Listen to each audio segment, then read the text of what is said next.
آج مکہ مکرمہ میں خطبہ فضیلت الشیخ ڈاکٹر بندر بن عبدالعزیز بریلہ حفظہ اللہ نے ارشاد فرمایا۔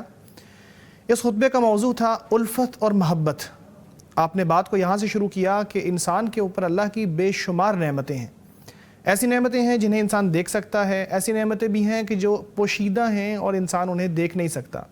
مادی اور معنوی دونوں قسم کی نعمتوں سے اللہ تعالیٰ نے انسان کو نوازا ہے۔ ان بڑی نعمتوں میں ایک نعمت الفت اور محبت کی نعمت بھی ہے۔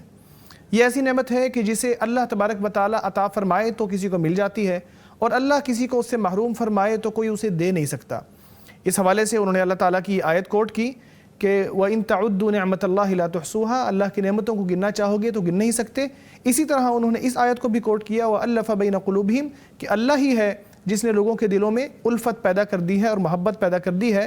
آپ اگر زمین کے سارے خزانے بھی خرچ کر دو تو لوگوں کے دلوں میں الفت پیدا نہیں کر سکتے، لیکن اللہ ہی ہے جس نے لوگوں کے دلوں کے اندر الفت پیدا کر دی ہے۔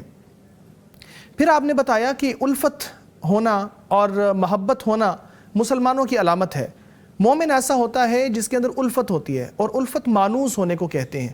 تو آپ صلی اللہ علیہ وسلم نے فرمایا ہے کہ المؤمن الف مألوف، مومن ایسا ہے کہ جو دوسروں کے ساتھ گھل مل جاتا ہے، مانوس ہو جاتا ہے، اور جو گھلنے ملنے والا نہیں ہوتا آپ نے فرمایا کہ اس میں کوئی خیر نہیں ہے۔ پھر آپ نے یہ بھی بتایا کہ الفت ایسی چیز ہے جو حکمران اور عوام کے درمیان بھی ہونی چاہیے۔ آپ صلی اللہ علیہ وسلم کے اس ارشاد کو کوٹ کیا کہ آپ نے فرمایا کہ آپ کے بہترین حکمران وہ ہیں کہ جو آپ کے لیے دعائیں کرتے ہیں اور جو آپ کے لیے دعائیں کرتے ہیں، یا جن کے لیے آپ دعائیں کرتے ہو اور جو آپ کے لیے دعائیں کرتے ہیں۔ اسی طرح وہ کہ جنہیں تم پسند کرتے ہو اور وہ تمہیں پسند کرتے ہیں۔ اسی طرح یہ الفت اور محبت ہر لیول پہ ہونی چاہیے، جیسا کہ زوجین کے درمیان بھی الفت اور محبت پیدا ہونی چاہیے۔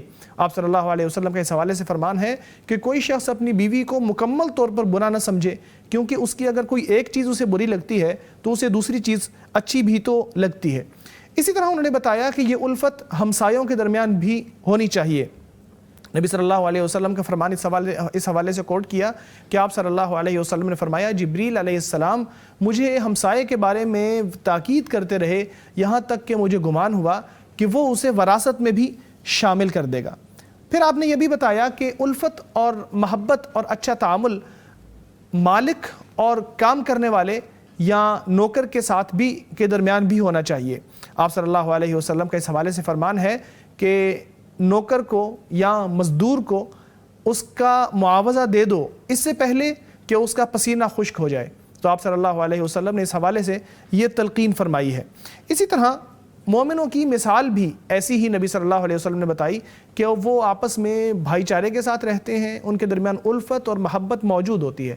آپ کا فرمان ہے کہ مسلمانوں کی باہمی جو بھائی چارہ ہے یا تعلق ہے یا محبت ہے اور مودت ہے، اس کی مثال ایسی ہے جیسے ایک جسم ہو اور اس کا ایک حصہ اگر بیمار ہو یا درد میں ہو تو سارا جسم بخار میں رہتا ہے اور سارا جسم سو نہیں سکتا۔ الفت اور محبت صرف مسلمانوں کے ساتھ نہیں بلکہ الفت غیر مسلموں کے ساتھ بھی۔ اللہ تعالیٰ نے جہاں زکوٰۃ کے مصارف کا ذکر کیا ہے کہ فلاں فلاں فلاں فلاں کیٹیگری کو زکوٰۃ دی جا سکتی ہے، تو وہاں پہ ایک کیٹیگری غیر مسلموں کی بھی ذکر کی کہ جن کے دلوں کو مؤلف کیا جاتا ہے، یعنی ان کے ساتھ مانوس ان کو اسلام کے ساتھ مانوس کیا جاتا ہے زکوٰۃ کا مال دے کے، تاکہ وہ اسلام کے قریب آ جائیں اور مسلمان ہو جائیں۔ اسی طرح رحمت اور مودت کی اہمیت کو مزید بیان کرتے ہوئے آپ نے یہ بھی فرمایا کہ رحم کرنے والوں پر رحمان رحم کرتا ہے۔ اسی طرح فرمایا کہ زمین والوں پہ رحم کرو، آسمان والا آپ کے اوپر رحم کرے گا۔ پھر اس مودت اور محبت اور الفت کے برعکس جانے والی چیزیں، وہ چیزیں جن کے ساتھ الفت ختم ہو جاتی ہے یا جو الفت کی ضد ہیں، ان میں انہوں نے بتایا کہ غصہ ہے اور بغض ہے۔ یہ ایسی چیزیں ہیں کہ جو گزشتہ قوموں میں رہی ہیں اور جس کی وجہ سے وہ ہلاک ہو گئیں، تباہ ہو گئیں۔ آپ علیہ الصلاۃ نے فرمایا کہ آپ کے اندر بھی وہ بیماریاں آ گئی ہیں جو پچھلی قوموں میں تھیں، حسد اور کینہ یا بغض۔ یہ ایسی چیز ہے جو دین کو مونڈ کر رکھ دیتی ہے۔